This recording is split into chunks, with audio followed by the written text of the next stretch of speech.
Hello aspirants, आप सभी का स्वागत है कौटिल्य पीसीएस के इस यूट्यूब चैनल पर।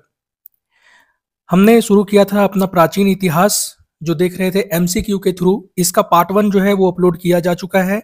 आपने अगर उसे नहीं देखा है तो आप उसे देख लीजिए एक बार। और आज जो हम वीडियो बनाएंगे वो है पार्ट 2 हमारा, ठीक है। प्राचीन इतिहास में जो काल और संस्कृतियां रही हैं उनसे संबंधित ये पार्ट 2 है, ठीक है। काल और संस्कृति का जो विभाजन रहा है उसका ये पार्ट 2 है। इसका पार्ट 1 अगर आपने नहीं देखा है तो देख लीजिए एक बार और अपने दोस्तों के साथ भी इसे जरूर शेयर कीजिए। अगर आपने ये 2 पार्ट को कर लिया तो आपका क्वेश्चन यहाँ से बाहर नहीं जाने वाला है किसी भी एग्जाम में। आप झारखंड में किसी भी एग्जाम की तैयारी कर रहे हो, चाहे वो जेपीएससी हो, जेटेट हो, ये सभी के लिए बराबर रूप से महत्वपूर्ण होने वाला है। अपने वीडियो को शुरू करने से पहले अगर आपने हमारे चैनल को सब्सक्राइब नहीं किया है तो इसे प्लीज सब्सक्राइब कर लें और अपने दोस्तों के साथ भी इसे जरूर शेयर करें। आइए आगे बढ़ते हैं और शुरू करते हैं अपने आज की इस वीडियो को। हमारे सामने पहला क्वेश्चन है, वो है मोस्तारी संस्कृति किस काल से संबंधित है। मोस्तारी संस्कृति किस काल से संबंधित है? आपके सामने ऑप्शंस हैं, ताम्रपाषाण काल, नवपाषाण काल, मध्यपुरा पाषाण काल या फिर प्राग ऐतिहासिक काल।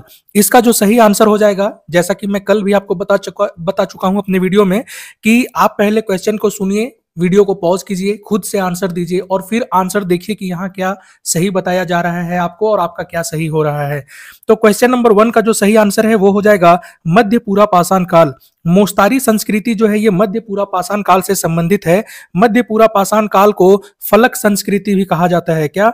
मध्यपुरा पाषाण काल को फलक संस्कृति भी कहा जाता है। क्यों? क्योंकि मध्यपुरा पाषाण काल में फलक और खुरचनी, वेधनी ये सब जैसे उपकरण बनाए जाते थे, इसीलिए मध्यपुरा पाषाण काल को फलक संस्कृति भी कहा जाता है। और फलक संस्कृति इसे नाम किसने दिया है? तो एच.डी. सांकलिया ने इसे नाम दिया है फलक संस्कृति का। नेक्स्ट क्वेश्चन को देखते हैं। क्वेश्चन नंबर 2 है हमारे सामने, उच्च पुरा पाषाण काल का अवशेष सर्वप्रथम कहां से प्राप्त हुआ है? उच्च पुरा पाषाण काल का अवशेष सर्वप्रथम कहां से प्राप्त हुआ है? आपके सामने ऑप्शंस हैं, नर्मदा नदी घाटी, बेलन नदी घाटी, प्रवरा नदी घाटी और सोन नदी घाटी। इसका जो सही आंसर है, उच्च पुरा पाषाण काल से संबंधित जो पहला अवशेष मिला है वो है आपका बेलन नदी घाटी से। बेलन नदी घाटी कहां पर है? यूपी वाले एरिया में पड़ता है बेलन नदी घाटी। नर्मदा नदी घाटी में हमने कल देखा था कि यहाँ पर जीवाश्म का या मानव अस्थि पंजर का पहला अवशेष कहां पर मिला है? नर्मदा नदी घाटी में। अगर आपसे नदी घाटी का नाम पूछे तो नर्मदा नदी घाटी, और अगर आपसे प्लेस का नाम पूछ ले मानव अवशेष का तो वो हो जाएगा सराय नहर राय और महदहा। सराय नहर राय और महदहा, ठीक है। तो याद रखेंगे इस नाम को। प्रवरा जो है ये गोदावरी की सहायक नदी है, जो कि ताम्रपाषाण काल का एक महत्वपूर्ण संस्कृति यहाँ पर विकसित हुआ था महाराष्ट्र में। और सोन नदी घाटी की आपका मध्य प्रदेश वाले एरिया में पड़ता है। देखिए, उच्च पुरा पाषाण काल का अवशेष जो है ये सोन नदी से भी प्राप्त हुआ है, लेकिन सबसे पहले पूछ रहा है तो इसका आंसर हो जाएगा बेलन नदी घाटी, जो कि कहां पर है? यूपी में है। नेक्स्ट क्वेश्चन को देखते हैं। क्वेश्चन नंबर 3 है हमारे सामने, पालतू भैंस का प्राचीनतम साक्ष्य कहां से प्राप्त हुआ है? आपके सामने ऑप्शंस हैं, बुर्जहोम, मेहरगढ़, कोल्डिहिवा और लोथल। इसका जो सही आंसर है पालतू भैंस का वो हो जाएगा मेहरगढ़। मेहरगढ़ आप जानते हैं यहाँ कृषि का प्राचीनतम साक्ष्य प्राप्त हुआ है। तो इसको याद रखने के लिए आप ऐसे याद कर सकते हैं कि जहां पर खेती होगा गाय भैंस वहीं पे मिलेगा। तो गाय तो नहीं मिली लेकिन भैंस मिला है कहां से? मेहरगढ़ से। इस बात को आप याद रखिएगा। बुर्जहोम कश्मीर में है, इससे संबंधित क्वेश्चन अभी आगे हम देखेंगे। कोल्डिहिवा में धान का पहला साक्ष्य मिला है। अगर आपसे धान या चावल का पहला साक्ष्य पूछे तो वो हो जाएगा कोल्डिहिवा, लेकिन अगर कृषि का पूछे तो कृषि का पहला साक्ष्य जो है वो हो जाएगा मेहरगढ़। और लोथल आप जानते हैं हड़प्पा सभ्यता से संबंधित एक बंदरगाह स्थल है। आइए आगे बढ़ते हैं, देखते हैं क्वेश्चन नंबर 4 को। देखिए क्वेश्चन नंबर 4 है हमारे सामने, बुर्जहोम के संबंध में निम्नलिखित कथनों में से असत्य कथन चुने। देखिए क्वेश्चन को पढ़ते समय आप ऐसे टर्म जो रहता है इस पे खास ध्यान रखेंगे। सत्य और असत्य क्या पूछ रहा है उस पे आपका खास ध्यान होना चाहिए, ठीक है। तो बुर्जहोम के संबंध में निम्नलिखित कथनों में से असत्य कथन को चुनना है।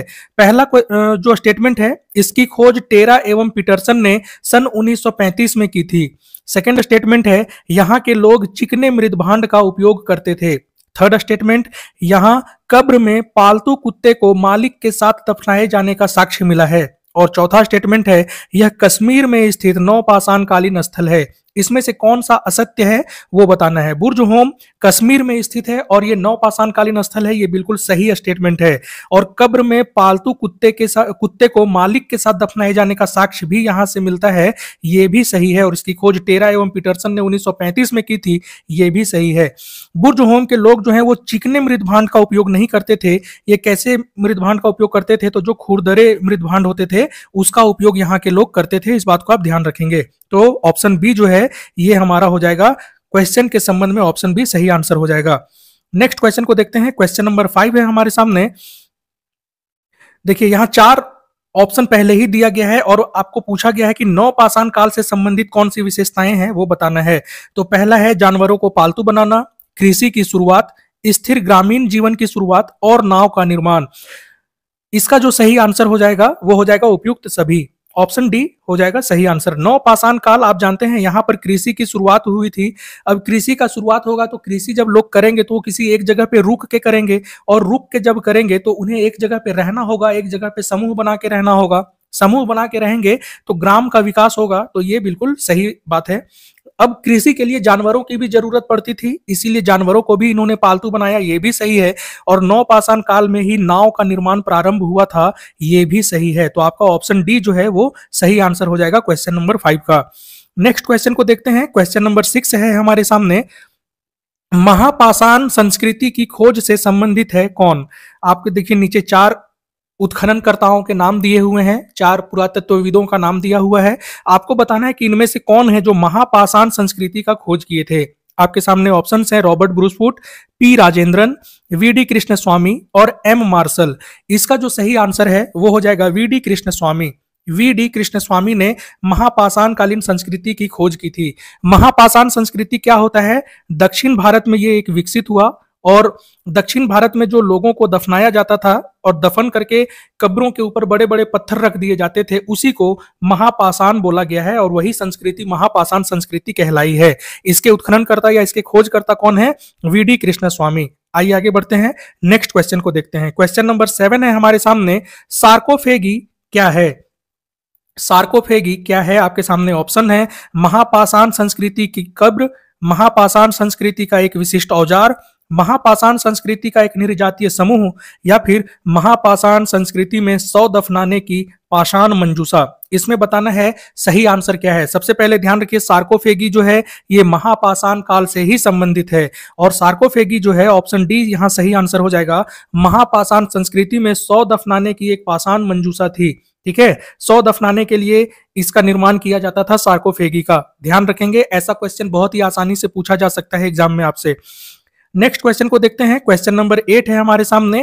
ताम्रपाषाण युगीन संस्कृति की जननी मानी जाती है। ताम्र युगीन या ताम्रपाषाण युगीन इसी को बोला जाता है। इस संस्कृति की जननी कौन मानी जाती है? 4 स्थल के नाम दिए हुए हैं, आपको बताना है कौन सा सही होगा। मालवा संस्कृति, कायथा संस्कृति या स्थल का भी नाम आप बोल सकते हैं, मालवा, कायथा, गणेश्वर या खेतड़ी। इसमें से ताम्रपाषाण युगीन संस्कृति की जननी किस स्थल को माना जाता है? आपसे ये क्वेश्चन में पूछा जा रहा है। इसका जो सही आंसर है वो हो जाएगा गणेश्वर। गणेश्वर जो है ये राजस्थान में स्थित है, राजस्थान में स्थित है, और राजस्थान में जो स्थित है ये स्थल गणेश्वर, इसे ताम्रपाषाण युगीन संस्कृति का जननी माना जाता है। ठीक है, इस बात को आप ध्यान रखेंगे। खेतड़ी भी जो है ये राजस्थान में स्थित ताम्रपाषाण काल का एक महत्वपूर्ण स्थल था, लेकिन अगर जननी की बात करें तो वो हो जाएगा गणेश्वर। इस बात को आप ध्यान रखेंगे। आगे बढ़ते हैं। क्वेश्चन नंबर 9 है हमारे सामने। क्वेश्चन नंबर 9 है, 4 स्टेटमेंट दिया हुआ है और फिर नीचे आपसे पूछा गया है ताम्रपाषाण कालीन स्थल की चर्चा, पूछा जा रहा है कि कौन सा ताम्रपाषाण कालीन स्थल के बारे में ऊपर बताया गया है। पहला स्टेटमेंट है यह आहार संस्कृति का केंद्र था। दूसरा है इसकी खोज वीएन मिश्र ने की थी। तीसरा है यहां से कुष्ठ रोग का शुरुआती प्रमाण मिला है, और चौथा है यह राजस्थान में स्थित है। आपको बताना है कि ये चारों स्टेटमेंट किस स्थल के बारे में सही चर्चा कर रहा है। तो इसका जो सही आंसर हो जाएगा वो हो जाएगा ऑप्शन बी, बालाथल। आहार संस्कृति का केंद्र था बालाथल, और इसकी खोज वीएन मिश्र ने की थी। इस बात को आप ध्यान रखेंगे। कुष्ठ रोग का शुरुआती प्रमाण मिलता है बालाथल से, और राजस्थान में ये स्थित है। इस बात को आप ध्यान रखेंगे। एक क्वेश्चन आपके लिए है, कमेंट बॉक्स में इसका आंसर आप जरूर दीजिएगा। कुष्ठ रोग का उन्मूलन करने का लक्ष्य कब तक रखा गया है, ये आप बताएंगे। ठीक है, चलिए आगे बढ़ते हैं। क्वेश्चन नंबर 10 को देखते हैं। क्वेश्चन नंबर 10 है हमारे सामने, ताम्रपाषाण कालीन संस्कृति जोरवे वर्तमान में किस राज्य में स्थित है? आपके सामने ऑप्शंस हैं राजस्थान, महाराष्ट्र, गुजरात या कर्नाटक। जोरवे संस्कृति जो है ये कहां पर स्थित है? महाराष्ट्र में स्थित है।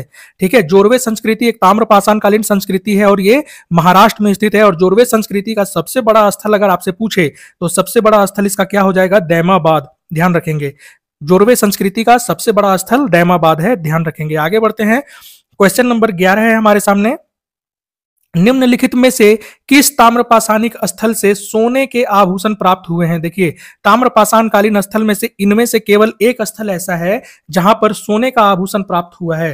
ताम्रपाषाण संस्कृति में क्या मिल सकता है? तांबे और पत्थर का औजार या आभूषण, है ना, लेकिन सोने का आभूषण मिला है किसी एक स्थल से, ये आपसे पूछा जा रहा है। दैमाबाद, जोरवे, कायथा और आहार। आपसे पूछा जा रहा है कौन सा इसमें सही आंसर होगा। इसका जो सही आंसर है वो हो जाएगा जोरवे। देखिए, दायमाबाद जो है ये जोरवे का ही एक स्थल है और जोरवे संस्कृति में सोने का आभूषण प्राप्त हुआ है। तो अगर ये ज्यादा विशिष्ट है तो ऑप्शन बी आपका सही आंसर हो जाएगा। कायथा, आहार से सोने का आभूषण नहीं मिला है। आहार कहां पर है? राजस्थान में। और कायथा कहां पर था? मध्य प्रदेश में। आइए आगे बढ़ते हैं। देखिए क्या होता है, स्टेट का नाम जो मैं बता रहा हूं इसे भी आप नोट कर लीजिएगा, याद कर लीजिएगा, क्योंकि बहुत बार क्या होता है आपसे एक तरफ संस्कृति का नाम दे देगा और दूसरी तरफ आपसे राज्य का नाम दे देगा, बोलेगा मैच करो। अब आपको पता होगा तभी आप मैच कर पाएंगे। आगे बढ़ते हैं, क्वेश्चन नंबर 12 को देखते हैं। क्वेश्चन नंबर 12 है हमारे सामने, पांडु राजार धिबी किस राज्य का खोजा गया पहला ताम्रपाषाणिक स्थल है?